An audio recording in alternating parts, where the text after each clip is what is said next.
So without further ado, I would like to welcome all participants to the fifth webinar. So today with the theme Innovative Technology for Sustainable Teak Plantation and Volume Estimation. So I will briefly introduce the project one more time. So this is the regional project funded by the Ministry of Food, Agriculture and Regional Identity of Germany. So we have 5 countries in Asia Pacific, including Cambodia, Thailand, Vietnam, India, and Indonesia, and 1 country in West Africa, Togo. So our project is aimed to promote the production of quality timber in smallholder and community-based teak and other valuable species plantation in order to improve the livelihood and social and environmental outcomes of the people.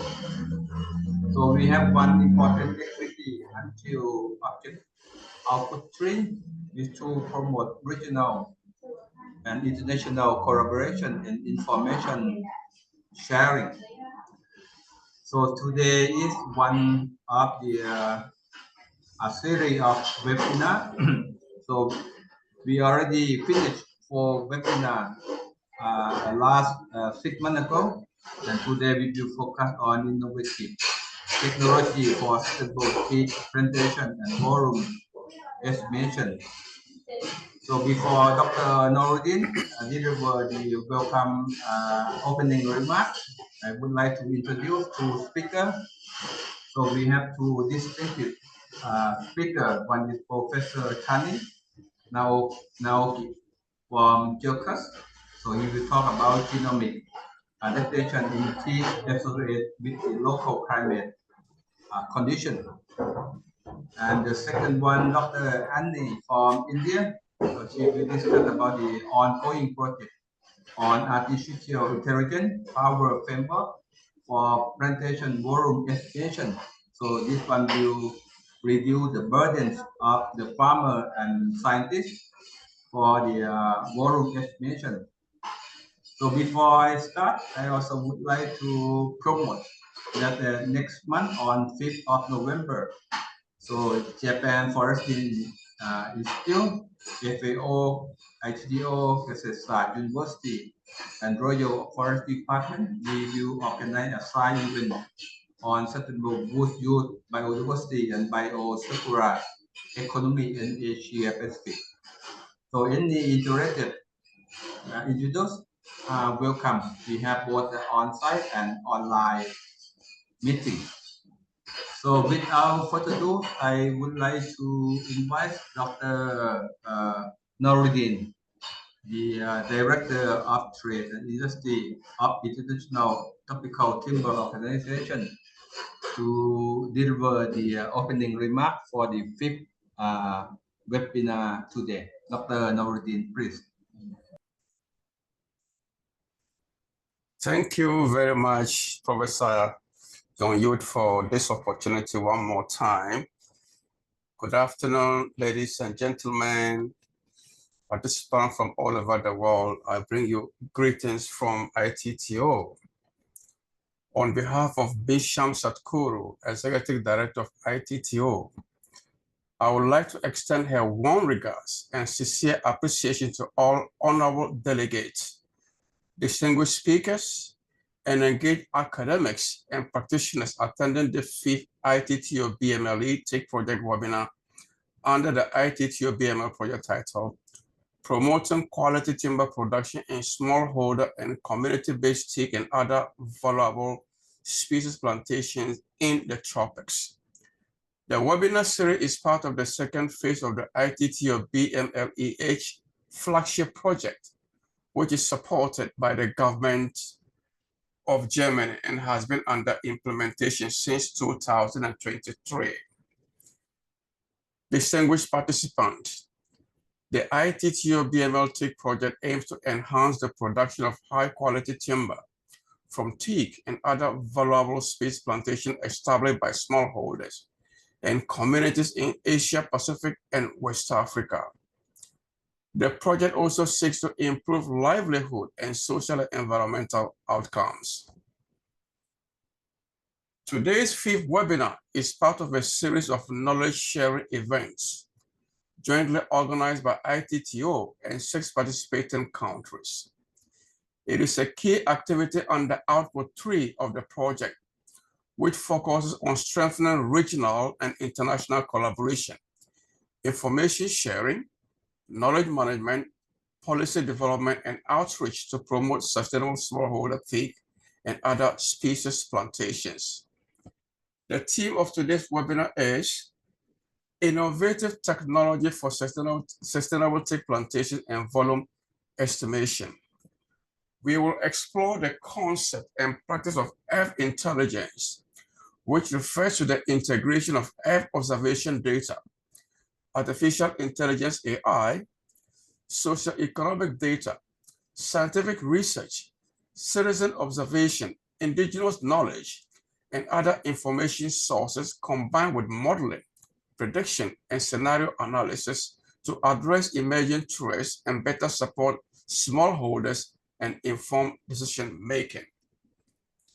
We are honored to welcome 2 distinguished speakers. The first speaker will be Professor Naoki Tani from Japan International Research Center for Agricultural Sciences, who will share his insight about genomic adaptation in teak in relation to local climatic conditions and planting strategies to achieve higher resilience. It will be followed by Dr. Annie A. Elias from the Institute of Forest Genetics and Tree Breeding in India. She will present on ongoing work on AI-based volume estimation of teak plantation in India. I encourage all participants to actively engage in discussion and Q&A session following these 2 terrific presentations that we are going to see and hear. On behalf of ITTO, I would like to express our sincere appreciation to both speakers for sharing their expertise on these forward-looking topics, which are critical to enhancing the supply of quality teak and improving plantation management. We are also deeply grateful to the Federal Ministry of Agriculture, Food and Regional Identity, BML, of Germany for its continued support, to the Royal Forest Department of Thailand, Kisatsan University, and to the participating countries, that is Colombia, Laos, People's Democratic Republic, Thailand, Vietnam, Indonesia, India, and Togo, as well as TICNIC. Our thanks also go to Professor Young Yu and the project team for their relentless effort in making the webinar series run smoothly with the presence of prominent speakers in each of the series. Lastly, we look forward to seeing all delegates and national coordinates at the 2nd Project Steering Committee meeting in Chiang Mai, scheduled within 2 weeks from today. I wish today's webinar every success and hope it proved insightful and fruitful of all participants calling in from several countries to participate and share their thoughts as well. Thank you very much for your attention. Thank you very much, Dr. Nurudeen, for your kind opening remark. Grateful.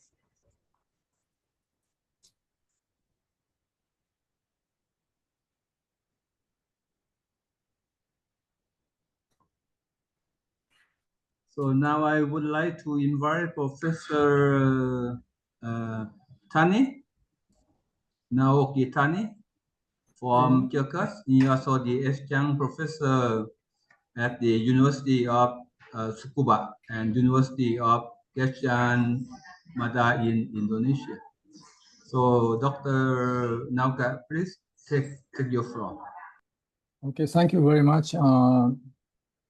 Thank you very much, Chairman, and also the Prof. Yonyut.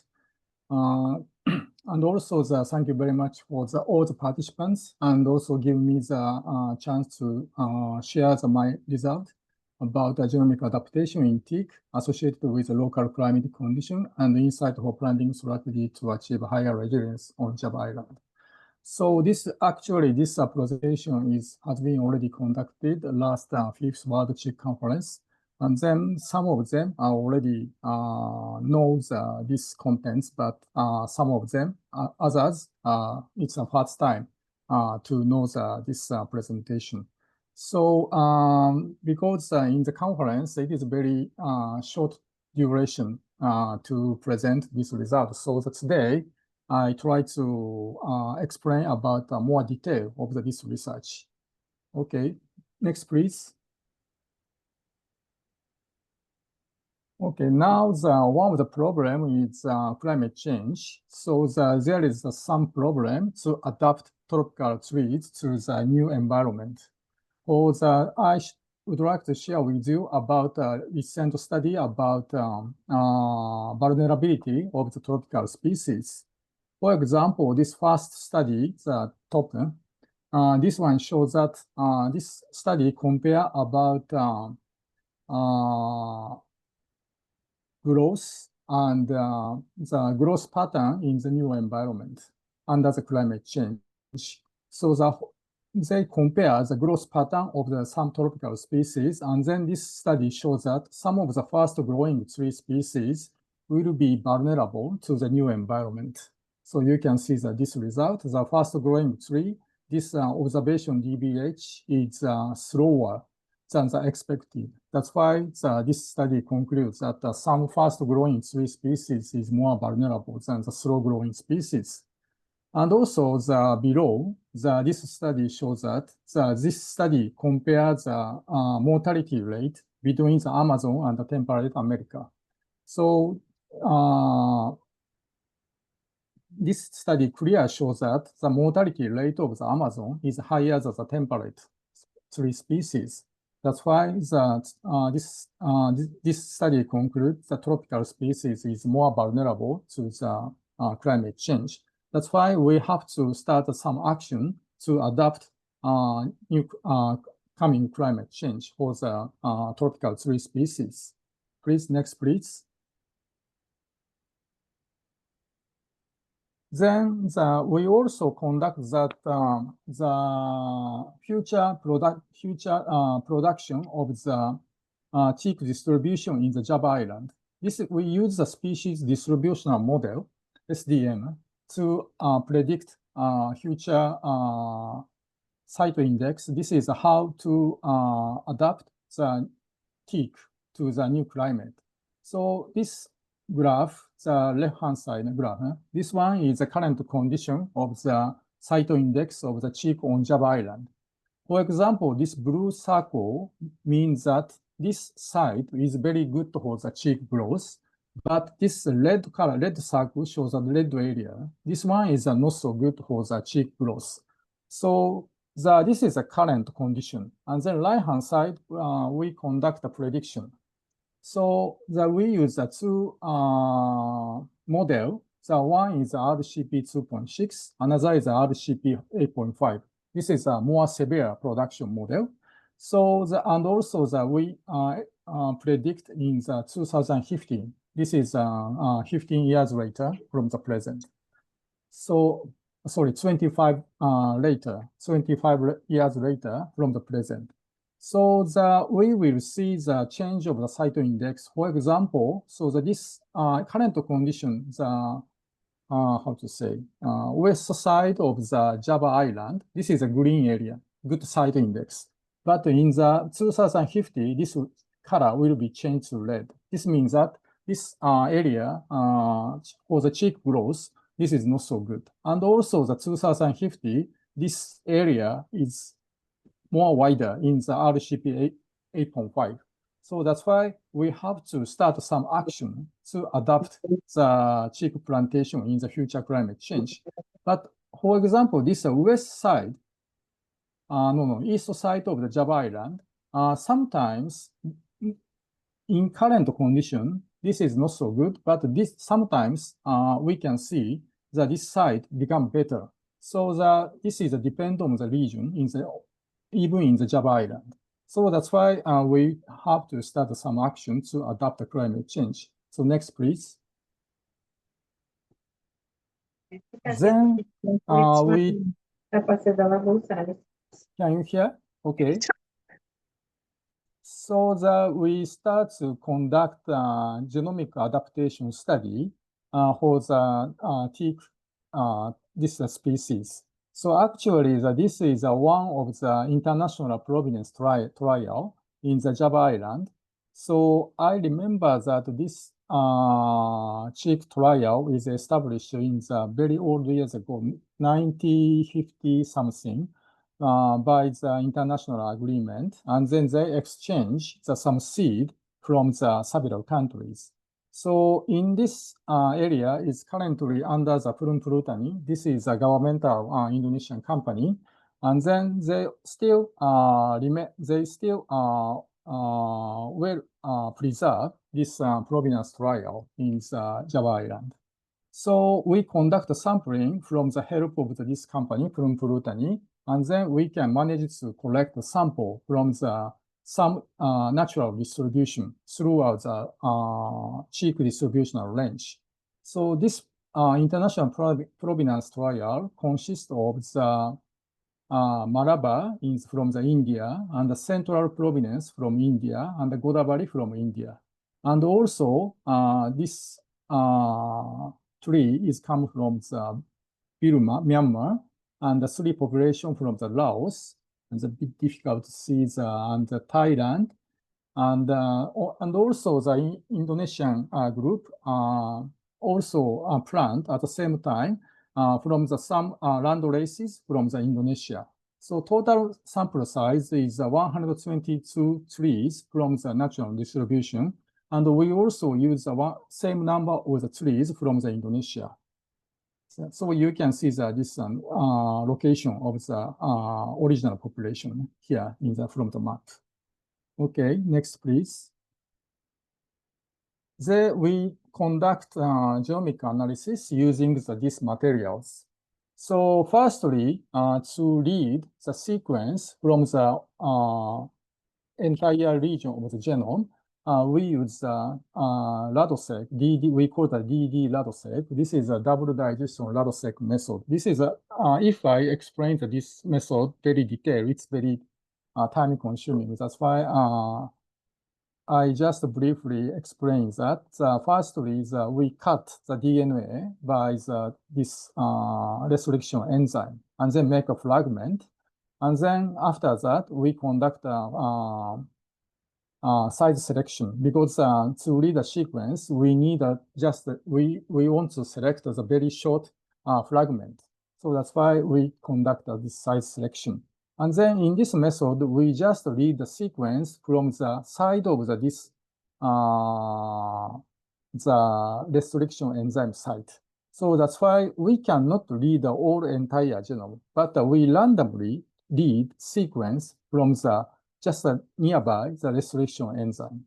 So finally, we can collect 8,948 site. So we call that this polymorphism is a single nucleotide polymorphism.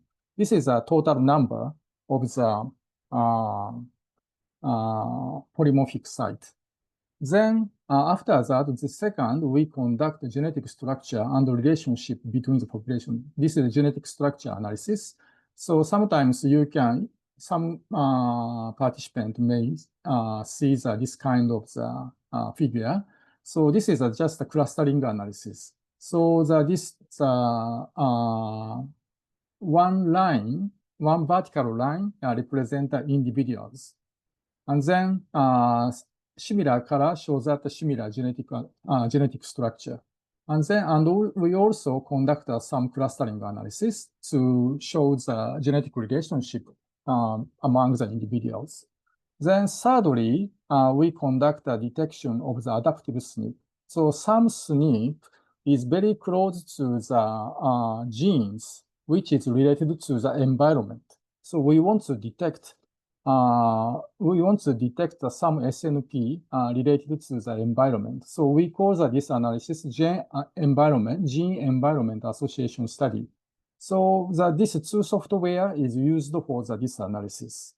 Then lastly, we conduct genetic offset statistics to simulate genetic adaptation in the climate change, because in the third analysis, we can know that some polymorphic site is related to the climate, but this climate is a current condition. But in the climate change, we want to do the future production, how to adapt the teak is how to adapt a new environment. So that's why fourth, we can conduct some projection for the using the genetic data. Okay, next please. Okay, so this is a result of the genetic structure. So you can see this one, this first figure. This shows that this is a structure analysis. So you can see from left to right, the Malabar Central Province, Godavari. Then this is in from India and Myanmar, Laos, and Thailand, Indonesia land races. So you can see in the India, this is very distinct from the other populations. And also this right-hand side, you can see the tree analysis.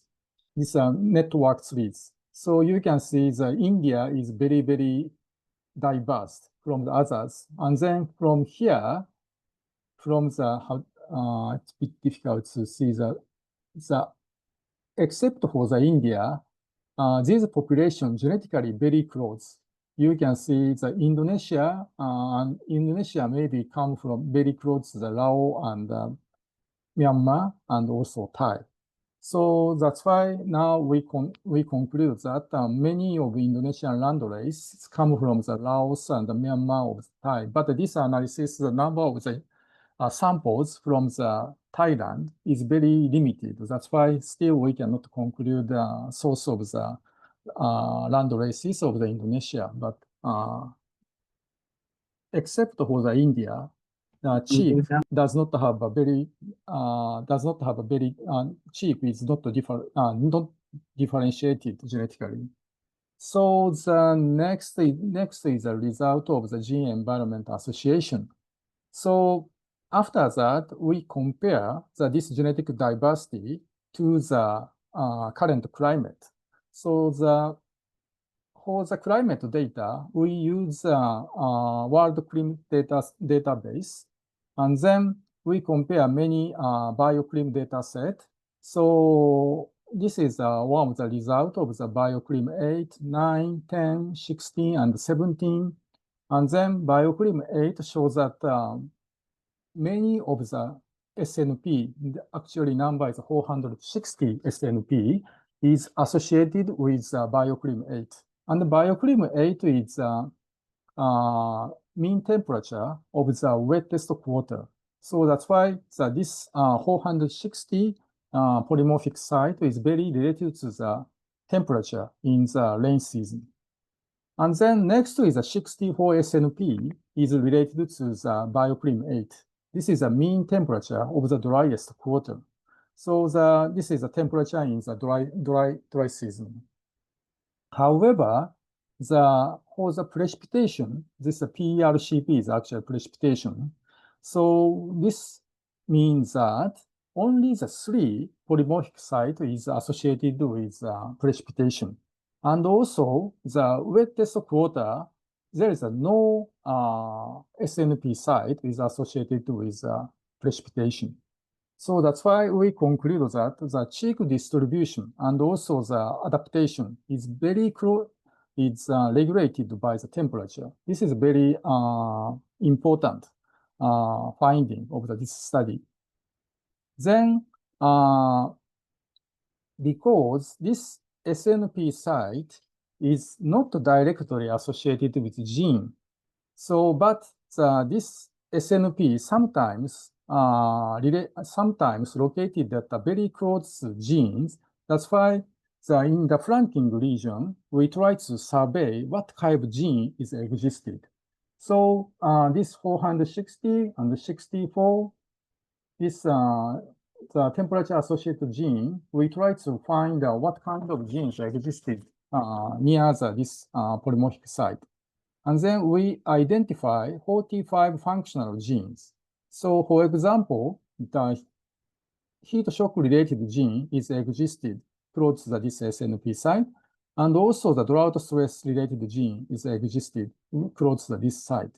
So that even though this polymorphic site is related to the temperature, but some genes is related to the drought stress. So this is also that we have to know some temperature-related gene is also related to the drought stress. Okay, next, please. Then I just show this current situation of the BioClim 8 and BioClim 9. So we found a lot of gene is associated with the BioClim 8. So I just put temperature, mean temperature of the each sampling site of from the natural population. So you can see the from India. Okay. I have a microphone. Okay. Please. So you can see the India. So the temperature is lower than the Southeast Asia.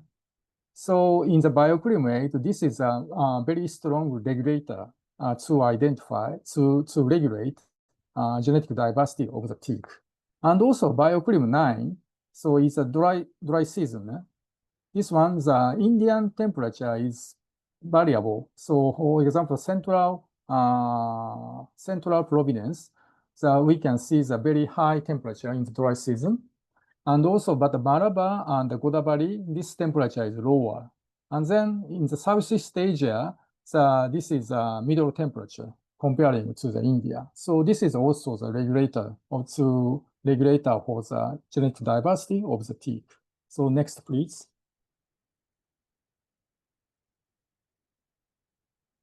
Okay, so after that, we conduct gene and environmental association.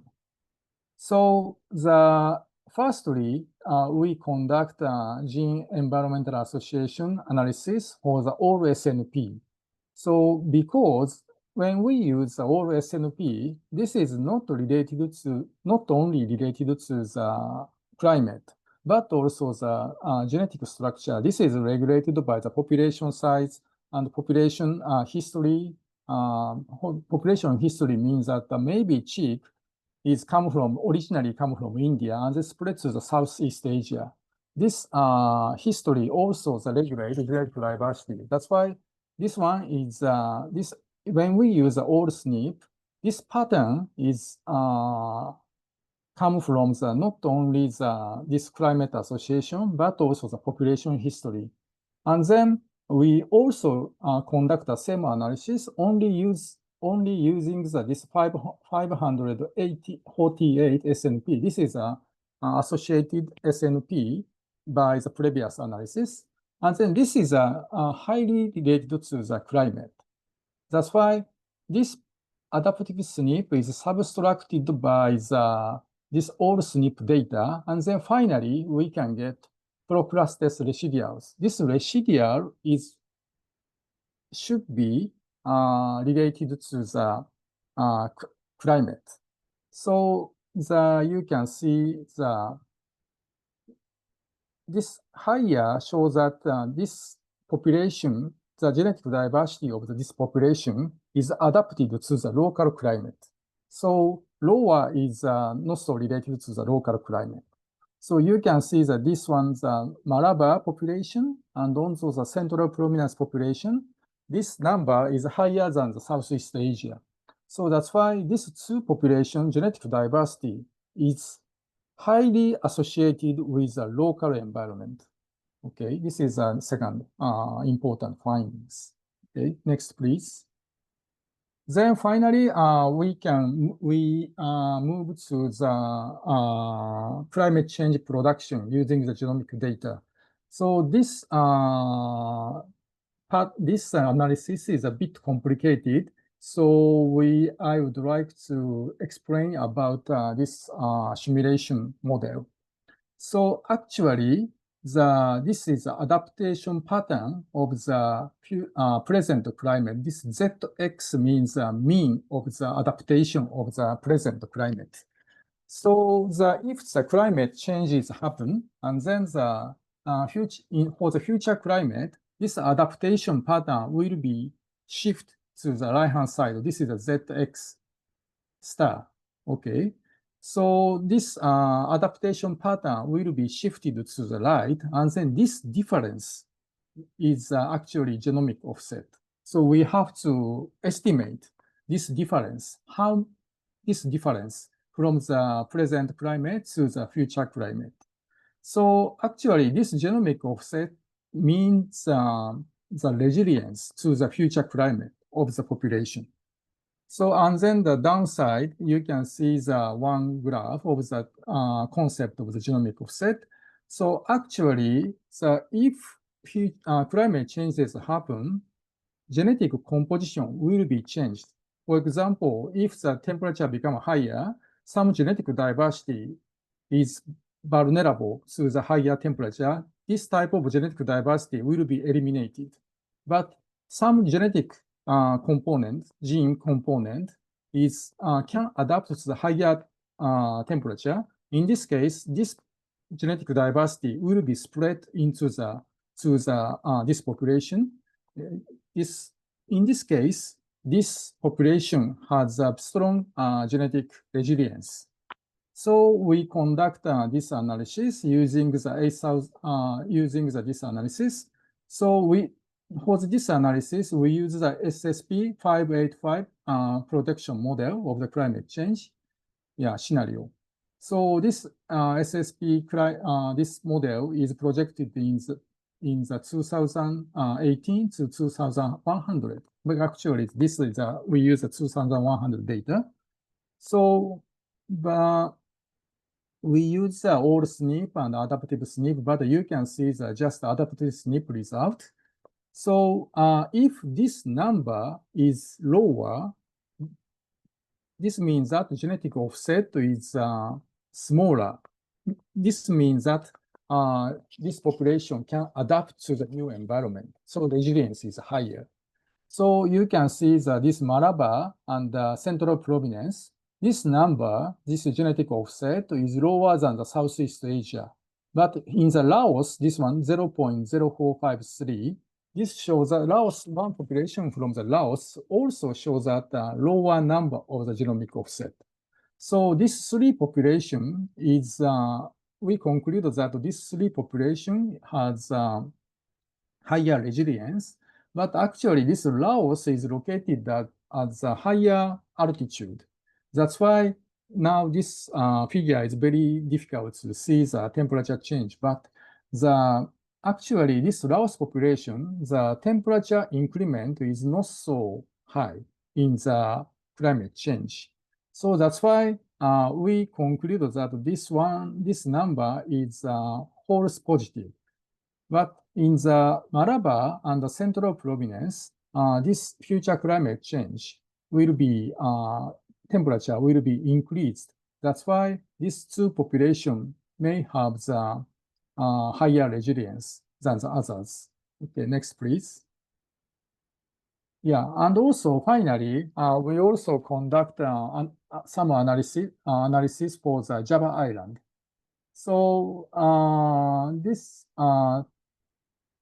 upper left figure shows that the present condition is a bioclim 8 and bioclim 17 in the Java Island. Yeah, and also the natural population range. And then the right-hand side is the future condition of the bioclim 8 and bioclim 17 in the Java Island. So, and then we compare, for example, this present condition and future condition. So this temperature shift in the Java Island, it's too small, very difficult to see. But this one, this temperature increment pattern is in Java Island is close to the Malabar. And also the Malabar has a strong resilience against the climate change. So if possible, we also can use some genetic resources from Malabar to give the higher resilience into the Java Island plantation. This is our conclusion. Okay, thank you very much. This is the finding from this genomic adaptation research. Thank you very much for your attention. Okay, thank you very much, Professor Tani, for insight presentation. So if may I conclude from your presentation that India has a high genetic diversity of tea. So that's why India have the higher resilience to climate change compared to Thailand and and Laos. And for your study in Java, so the suitable of teak plantation today is might not suitable in the future because of the environmental change. So we have to identify the proper cone for plantation, right? Yeah, of course, Chairman. So for example, Thai and Laos and also the Myanmar, you have the natural distribution. If you introduce some individual from the India, for example, in this case, genetic contamination will be happen. That's why it's not so good idea. But in Indonesia, this is outside of natural distribution, and also Africa, and also South America, Central America. This is not natural distribution area. So if you introduce some of the genetic resources, we have to think about the future climate, and also Indian population should have a higher resilience. That's why this information is very good for the future introduction of the individual from the genetic resources. Thank you for clarification. So anyone has a question, please raise your hand, or you can ask the question directly and identify yourself.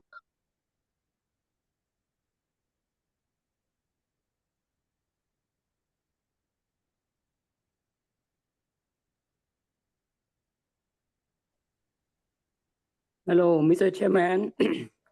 Yes, Dr. Suwan, please go ahead. Yes. Good afternoon, Dr. Tani. Thank you very much for very interesting find. I think your result show the importance of the genetic diversity. I think in case of Thai, we may have to think about our tree improvement program to try to make clone more diverse, and it's very lucky that you study. I mean, lucky for Indonesia, you work in Indonesia, and actually you may know that in Thailand we also have international provenance also. In the near future, if you have a chance, anyone you can open my microphone. Could you please mute your microphone? Thank you. I wish you can make this kind of study in Thailand also in the future. Yeah, actually, the next visit to Thailand, I would like to discuss with you about this question. So, because one of the limitations of our study is the limited number of the individuals in the Indonesian provenance trial. That's problem. That's why I would like to increase the number of the individuals.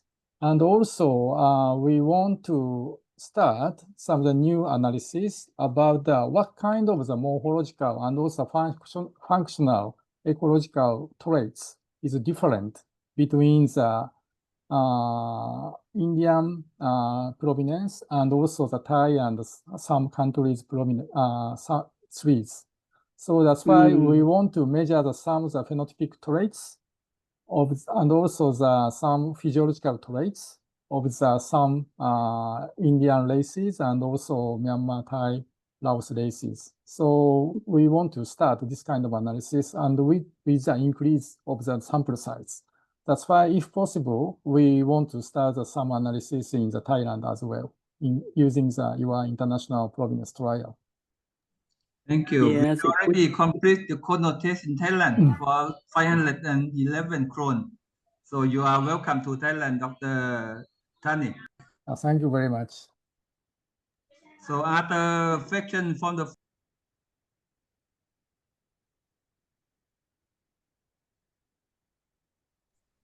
Yes, my answer Dr. Nurudeen, please. Okay. Yeah. Thank you very much, Professor Tani, for the wonderful presentation. Thank you very much. Yeah, very, very informative, very, very insightful. Yeah, it takes me back to my days of genetic study. I do have a question, Prof. Okay. In looking at your study, you one way or the other concentrated, you know, in the natural range more or less of teak. But of course, as you know, teak is quite well propagated outside of its natural range. And we also do understand that, especially those from the Africa region and some part of Latin America, there is a bit of genetic mixing, especially most of them, they are not even able to trace back to where, you know, the seeds were coming from. But of course, in Latin America, we know there are a lot of our clones, one way or they're able to trace back where they are coming from, but not so in Africa, not so in Africa. So I've realized that with your study, Malabar populations, they have some very high genetic plasticity in that they are able to tolerate, you know, different temperature range, and for that matter, can move their range upward depending on the temperature. So what is going to happen to countries in Africa, especially looking forward, trying to get their teak plantation to be resistant to climate change, especially as temperature grow? Are we looking at the possibility of maybe conducting some study, including population from Latin America and Africa? Or we can look at Malabar and say, Malabar, because of its high tolerance, would be the best choice going forward. Thank you. Yeah, thank you very much. So that's why it's now, this is just come from the genomic data. So that's why we want to get some evidence why the Malabar population has a higher resilience. So we want to start some physiological analysis using these materials. So if we can identify some of the physiological traits is associated with some this potential higher temperature adaptation. So in this case, we also can analyze some individuals in the plantation in the Africa and South America. So to identify some individuals that has a higher tolerance or not, we can check. So this physiological traits analysis is very, very important to know the reason of the resilience of these three species. Yeah. Thank you very much. Good question. Yeah, thank you. Thank you. I have a follow-up question, but that is a bit general question. Recommendation, yes. No. A quick question. Yeah, a follow-up. Well, this is quite important. Yes. My background is also for genetics. That is my background is for genetics. Yeah. So, Prof, now talking about looking at your study, what can we say about general seed transfer guidelines? General seed transfer guidelines going forward, especially countries like Africa that still depend so much on seed other than maybe clones. What would be your general advice on that, or what do you recommend? I'm looking into the future.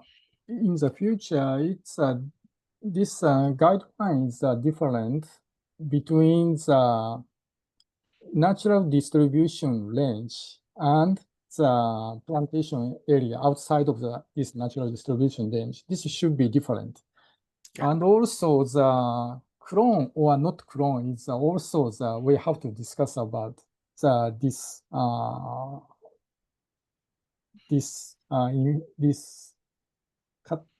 very difficult.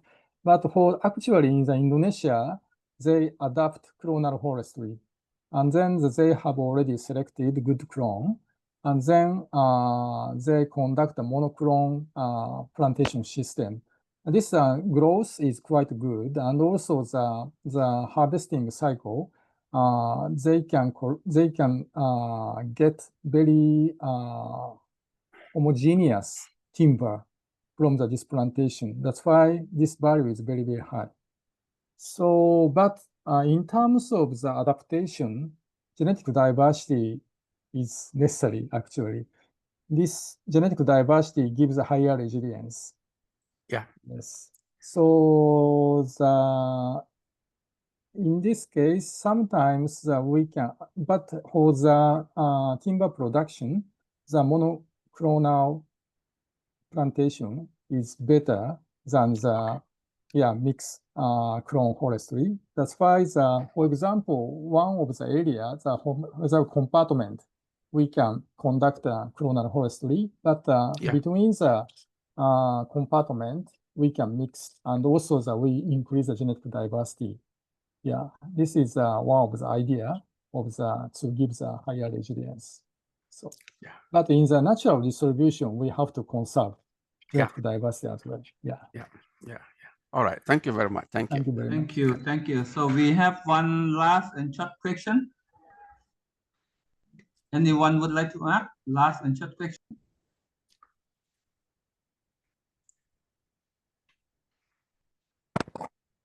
So I see no hand. So thank you very much, Professor Tan. Okay. So if there's no hand, will you allow me then? Okay. Thank you. Okay. Thank you very much. Yes. Excellent. Bye-bye. Thank you very much. So, Prof, I'm still looking at the data that you shared from your study. So those populations with a bit of a high genetic differentiation, what is their future with the advent of climate change as temperature go up? What is their future? Yeah, actually, when we see this data, we have already known some of the previous papers. For example, the Danish researcher already published using the microsatellite data. And then we know, we have already known the genetic diversity of the Indian population is very different from the Southeast Asia. But in the SNP analysis, this genetic distance is much larger than the microsatellite analysis, actually. That's why we are very surprised. Firstly, we saw this data. So and also to conduct this genomic adaptation approach, we found a lot of the SNP data is associated with temperature. So this is a second surprising for us. So that's why now we also analyze some of the other tropical species, and then this result is very different from the other tropical species. That's why teak is very distinguished genetic diversity pattern, shows a very distinct genetic diversity pattern. That's why we better conserve, and then for the utilization of the genetic diversity is very, very important for the adaptation in the climate change. Yeah, this is my opinion. Thank you very much. All right. Thank you very much, Prof. Thank you. Thank you. Thank you very much. No more questions. Thank you very much. Thank you. So now we move to the second presentation. I think most of us are the field professor, field the forestry official. So the measuring tree is the what's called labor intensive and very hard working. So with the intelligence technology, so this can reduce our burden. So next, I would like to welcome Dr. Annie Iddrisu. She is the research fellow at the Institute of Forest Genetics and Tree Breeding in India. So Dr. Andy, please. Thank you for the introduction, and thank you for giving me the opportunity to present this idea. This was actually this idea was presented in the World Tea Conference, and I'll elaborate a bit and giving more future outlook of how we can expand this idea. Once again, thank you for giving the opportunity. Technology gives us speed and general optimized resources. So based on this logic, we developed an artificial intelligence powered framework for plantation volume estimation. And the case study was done in Teak in Kerala in India. And so our plan is to expand this case study, this insights from this case study to the other uses. Next slide, please. The vision is to transform tropical forestry management through artificial intelligence, maintain accuracy while enabling transparency and sustainability from standing trees to market-ready logs. Next slide, please. So the idea of using AI in a field inventory came with when I went to for some field surveys and then found that it's an essential, inevitable element when it comes to the plantation management, but it is very time consuming to do the field survey. So you have to assess the growth using a vernier caliper or a measuring tape, and you have to go near each tree in a plot, in a sample plot mainly. But it's like an inevitable thing to estimate, assess the growth, harvestable timber volume, and even plan for the transportation logistics, facilitate standing option. So at that point, I thought of using AI to automate the whole process, and just by taking images from the field and develop an application in a smartphone to make a real-time, intuitive, cost-effective method to estimate the volume. And so then once the logic of this estimation through images is developed, I'm actually thinking of expanding this use to estimate the volume of harvested logs, give that end-to-end traceability and real-time inventory assessment across timber yards, felling sites, depots, etc. So this is feasible because the proof of concept, POC, has already been developed from a site, and this logic can be expanded to other uses. Next slide, please. So the study was conducted to develop the POC. The study was conducted in teak plant, natural stands of teak in Kerala in India. As an existing method, we take sample plots of 20 by 20 square meter per 2 hectare of plantation and measure the girth at breast height for the trees, and then calculate the volume using a standard volume table. So what we have done is to follow the same sample plotting of 20 by 20 square meter, and then instead of going out and taking the GBH using a measuring tape or vernier caliper, we took images, and then using a deep learning method, convolutional neural network, we did tree identification, diameter detection, and GBH calculation, and then with the help of the volume table, estimated the volume. This is the basic idea of how it was calculated. Next slide, please. So just to give just a quick glance of the theory behind what this CNN model is. So we have the images. So each image will be dissected using small set of features of overlapping set of features that will overlap through the images, and see how each of these images can be each of the objects can be identified from the for example, features like edges, the angle of the edges, the shading of the color, the intensity of the shades, etc. So based on these micro features, an object can be detected from an image, for which we train the model for. And then also we can also detect the edge to edge width from the tree trunk to determine the diameter. I'll show you how it is done through the images. Next slide, please. So to start with, it's about the tree identification. So we used a darknet framework to identify the trees. So basically to train the model on a platform called darknet, and then each tree is being identified. So as of now, we trained the model to identify teak, xylea, eucalyptus, and Lagostromia, which are like common species that you can find in natural stands of teak in Kerala populations.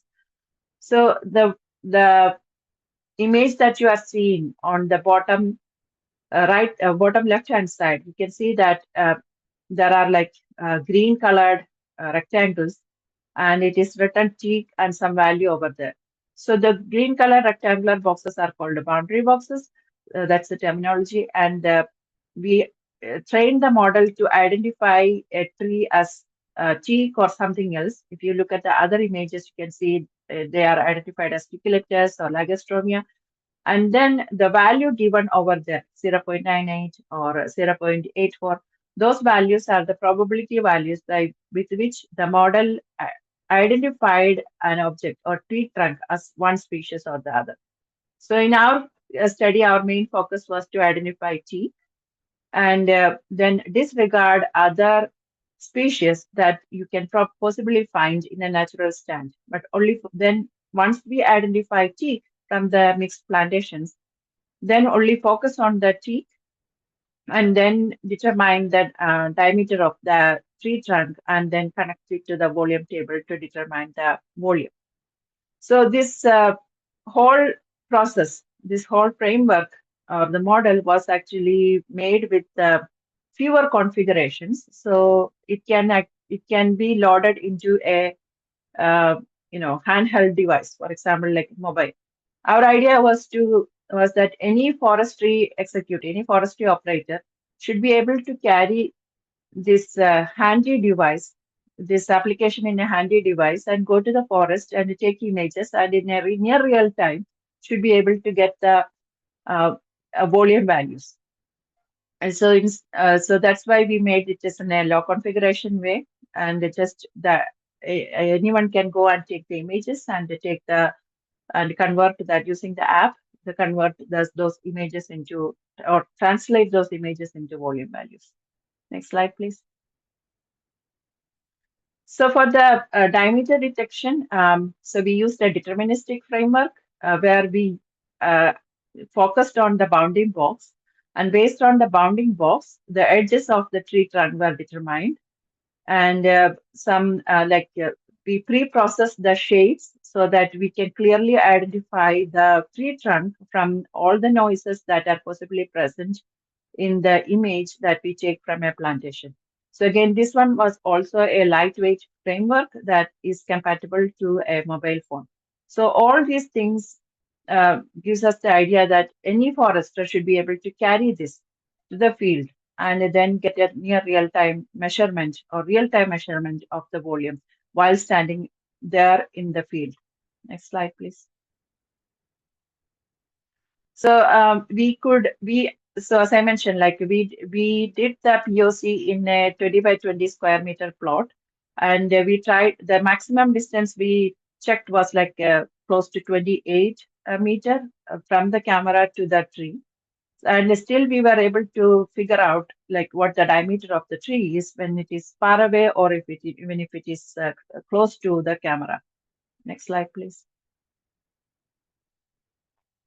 So this method, starting from the tree identification through the processing of the images through to the diameter detection and for the volume estimation, the AI method is significantly faster and independent of the number of trees present in the plot. So if you look at the graph on the right hand side, the first graph on the left side out of the two shows on the x-axis. So for both the graphs are the tree IDs, and on the y-axis on the graph on the left side out of between the two shows the GBH, and the y-axis on the graph on the right shows the volume. So, and the red dots in the graph shows the true values of the GBH, true values, whether it is GBH or volume, and the green one shows the estimated values. As you can see that on both the graphs, on the graph on the GBH graph, those values are closer to each other, meaning like the deviation between the true and the estimated values from the AI method and the true values using a measuring tape were closer to each other. And when it comes to the conversion of these into the volume, using a volume table for volume, it actually gives a margin of 10 centimeter when we use a volume table. So graph on the right-hand side shows that most of these values, most of these true and estimated values are overlapping. So in general, we had an underestimation of 3.5 centimeter of GBH, but it was adjusted when we tried to convert that into volume using a volume table. When it comes to the time taken for this whole process, in the existing method, for a most efficient field operators, where we need 2 field operators minimum to do the sample survey.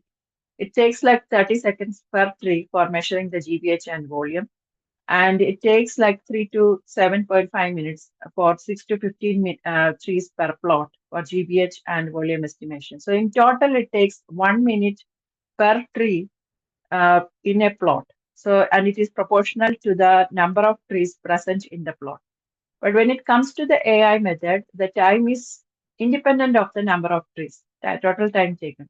So it takes like 3 seconds for imaging, or close to 28 seconds for tree detection, and almost for 1 minute for GBH estimation, and less than a second for volume estimation. So let's say like it takes like less than 2 minutes in total, and independent of the number of trees present, it is less than 2 minutes in total to do the whole thing, which took like 6 to 15 minutes, which is proportional to the number of trees. Next slide, please.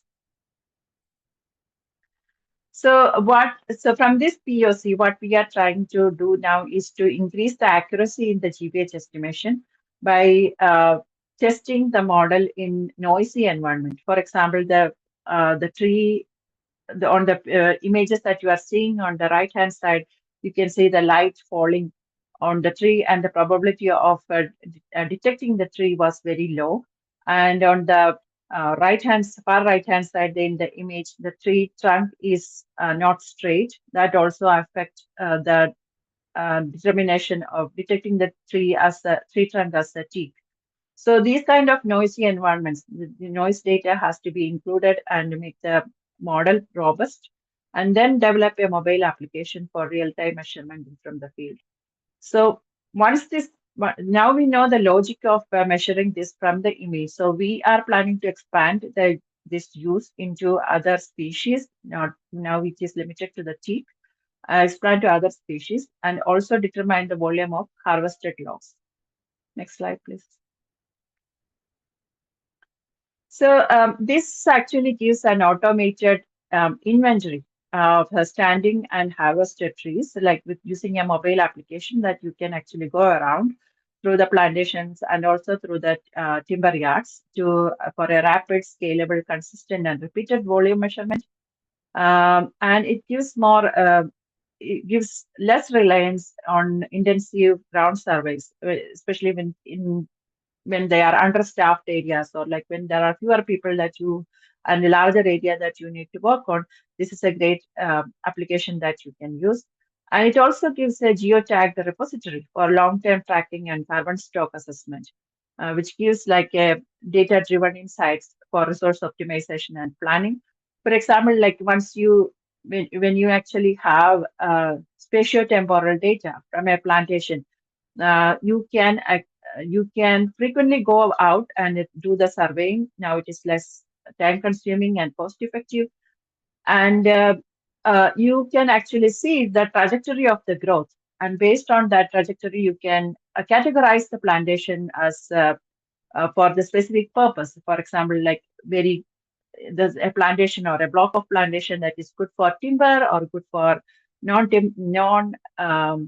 major timber purpose, like that. You can classify the plantation. And then it also helps in increasing the fair return or fair rightful revenue return for the farmers or tree growers, like most of the time eliminating the intermediaries, and also like measuring this tree volume directly, and then convert that into the revenue then and there. That also helps in the fair pricing. So in general, it gives a transparent, efficient, and sustainable digital forestry management system. Next slide, please. So we can actually integrate this whole idea into an existing framework to make it a unified digital ecosystem for the entire forestry supply chain. For example, like ITTO has forestry information systems. That is a place where this can be integrated, and it gives a continuity from plantation to the end user, starting from the tree to the log, to the transportation logistics and the processing of the timber, and finally to the end user in the industry. Next slide, please. With that, I just want to say thank you again.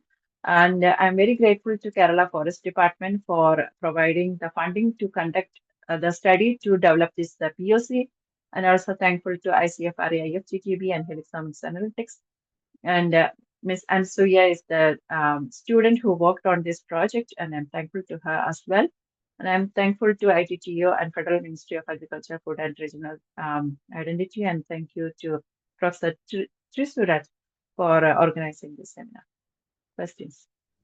So thank you very much, Dr. Annie. So I write the words that the AI is a game changer for forest management and plantation.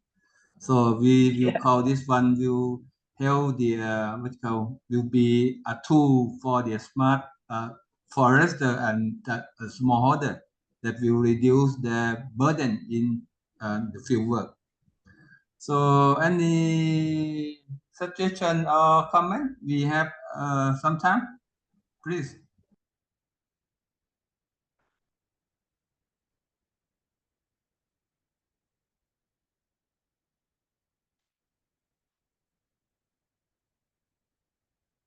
So let me shake the hand.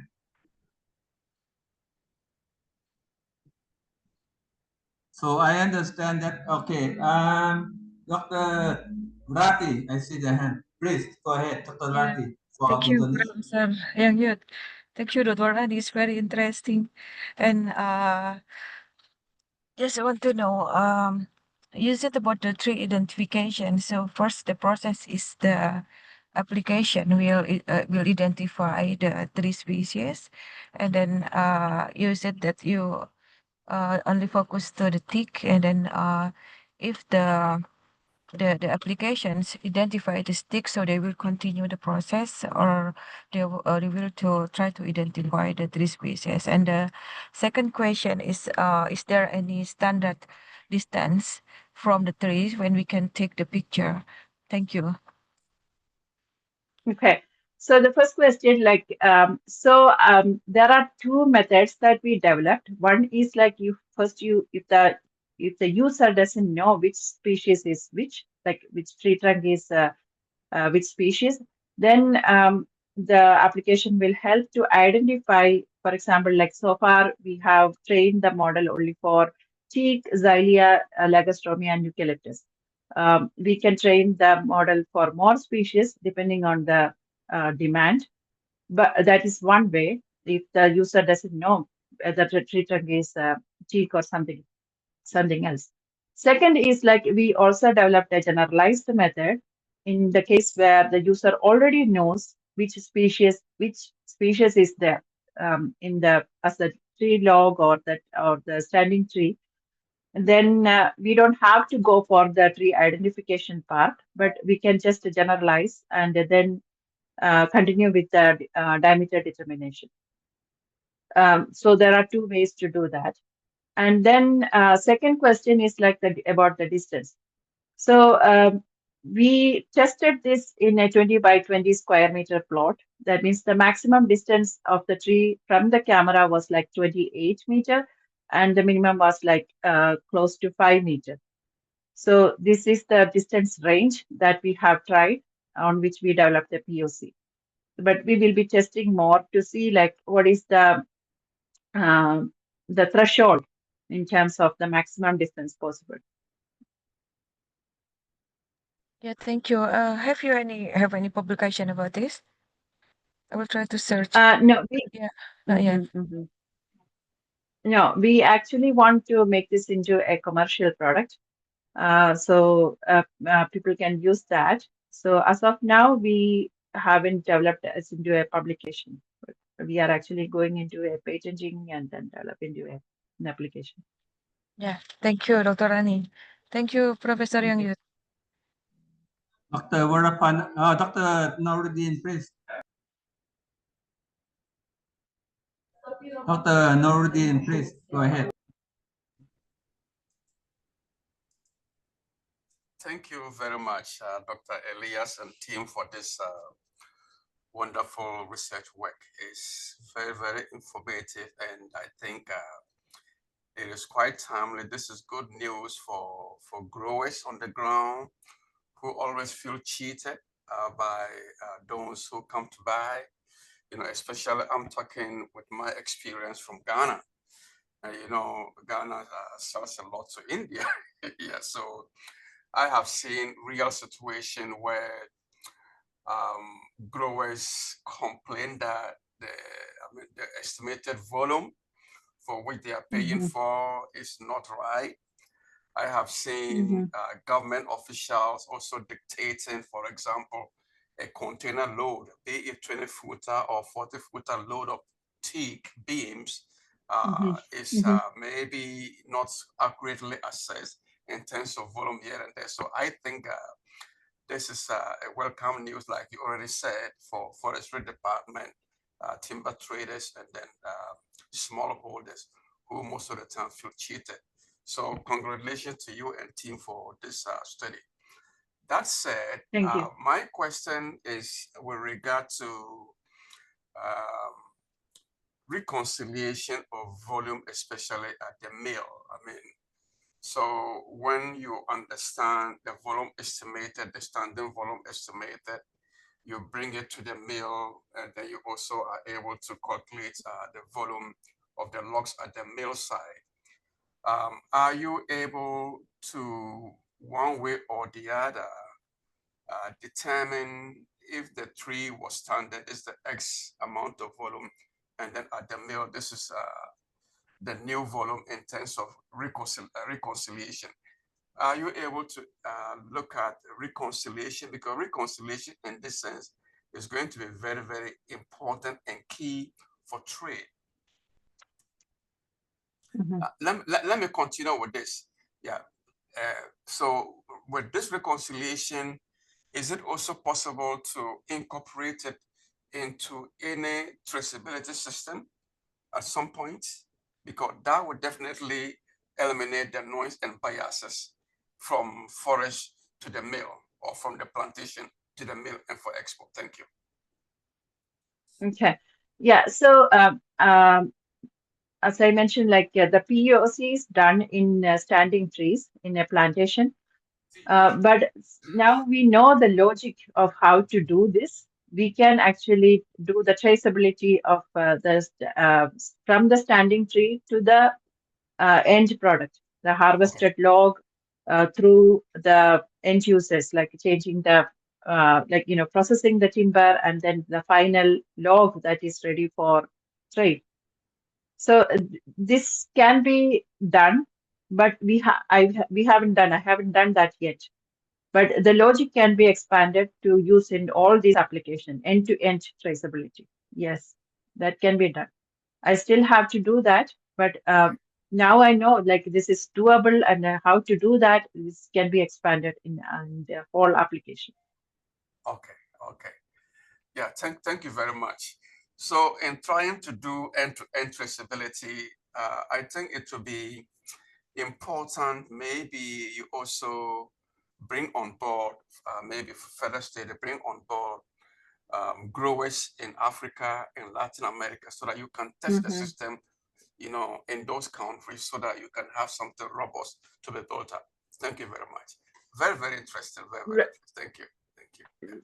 Yeah, I just wanted to add, like, since the method that I have developed is, either it can be like a species oriented, identify a species and then continue with that, or the alternate method is like, if the user already knows the species, then we can just continue with the diameter detection and volume estimation. So I wanted to see that, okay, this can be globally applicable because through the generalized method.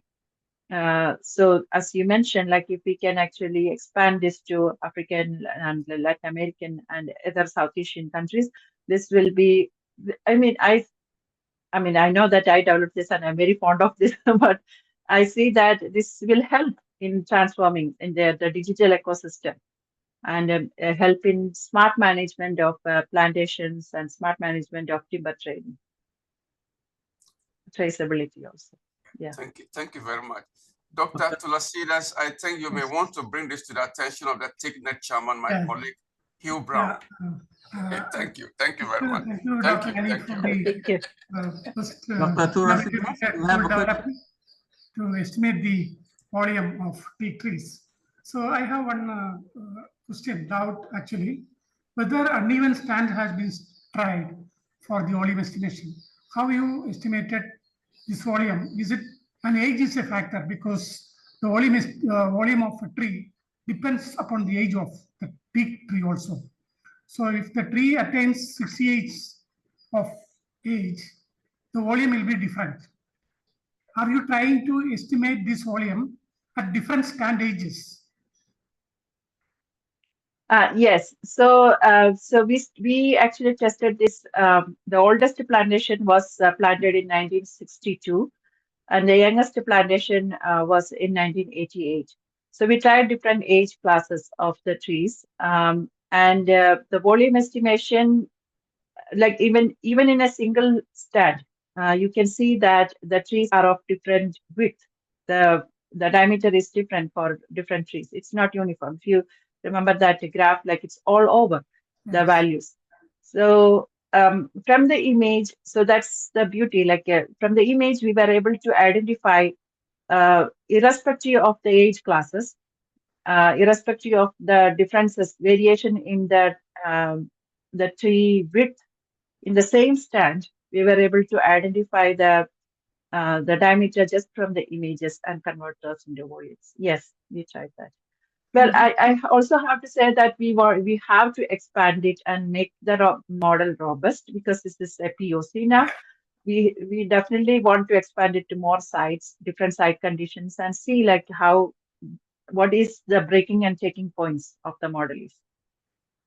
And the log yard, the harvested logs, whether you a real-time monitoring of this diameter with this estimated volume of the standing trees tally with, you said about 3.5 centimeter GBH variation will be there with the true volume estimation. Is it after confirming the harvested tree volume, the ground truth? So that 3.5 deviation, 3.5 centimeter deviation is from the standing trees. So I haven't tested this on the harvested trees yet. But as I mentioned, like now the logic is there, the basic science is there, it can be expanded. So this and testing it in different site conditions is something that we have to do.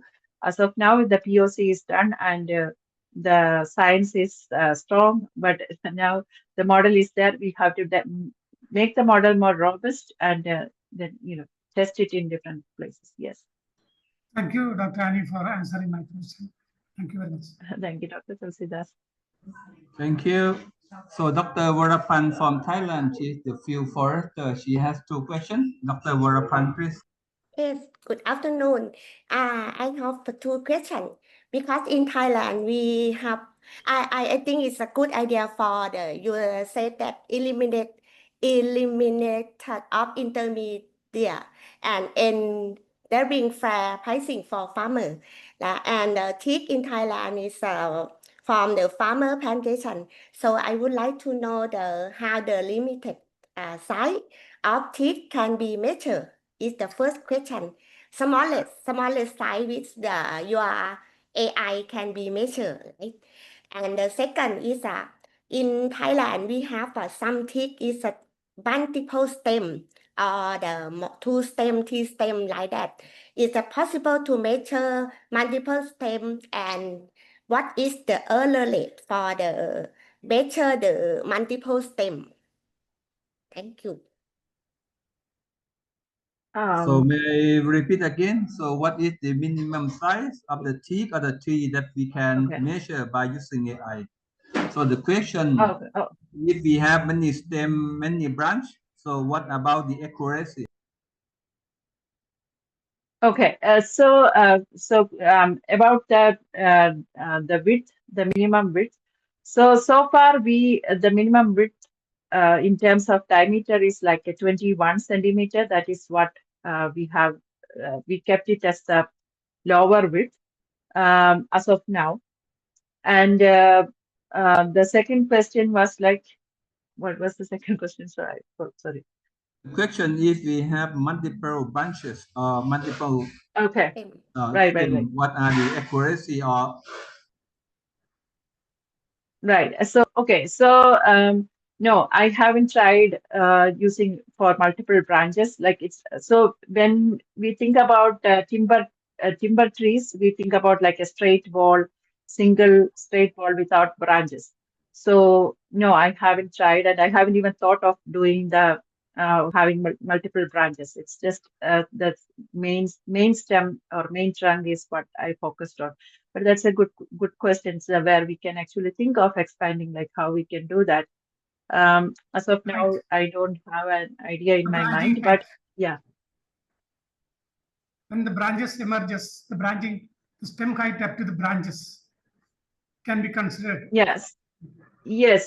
Yeah, up to the branches, yes, that can be considered. But what the branch width is not something that I have considered. So the main stem, the main straight stem, where we can use as the timber. I mean, the main timber was what was considered in the application. Okay, thank you. So I have some noise from my next room.